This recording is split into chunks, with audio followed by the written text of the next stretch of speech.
Question, Hallie, go ahead. So throughout the course of this briefing, you have repeatedly defended the president's attacks on his political opponents as valid because the midterms are coming up. So at what point does the White House Not because of the midterms. I've defended the president. I've defended the president fighting back when he's regularly attacked. There's a difference. Doesn't matter if there's a midterm or not. The president's going to defend himself and he's going to fight back.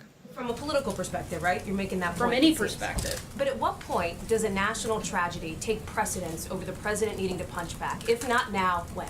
I think you saw the president do exactly that in the wake of a national tragedy, not just this week, but every time our country has experienced the type of heartache and pain that we have over the last week. This is a president who's risen to that occasion and worked to bring our country together in a number of occasions, whether it's the hurricanes, whether it's the Las Vegas shooting, whether it was the Pittsburgh shooting, all horrible, horrible tragedies that this country has experienced. And this president has come out, condemned the attacks when it is caused by an individual, and tried to look for ways to provide and bring the country together when it was a natural disaster. But he and you have also acknowledged that in the next breath, after he calls for unity, he does talk about division in what you describe as drawing contrast. Is he incapable of, in the words of some, toning it down and toning down the rhetoric?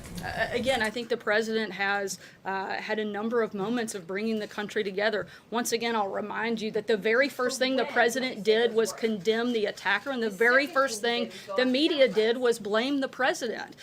You guys have a huge responsibility to play in the divisive nature of this country when 90% of the coverage of everything this president does is negative, despite the fact that the country is doing extremely well, despite the fact that the president is delivering on exactly what he said he was going to do if elected. And he got elected by an overwhelming majority of 63 million Americans who came out and supported him and wanted to see his policies enacted. He's delivered on that. He's delivered on the promises he's made. And if anything, I think it is sad and divisive the way that every single thing that comes out of the media, 90% of what comes out of the media's mouths is negative about this president. Despite the fact that the economy is booming, despite the fact he said he would fix the trade deals, and he's done exactly that. He said he would defeat ISIS, and he has. The president has been delivering day in, day out, and I think it would be nice if every once in a while we could focus on a few of the positive things the president has done instead of just attacking him. Thanks so much, guys. Have a great day.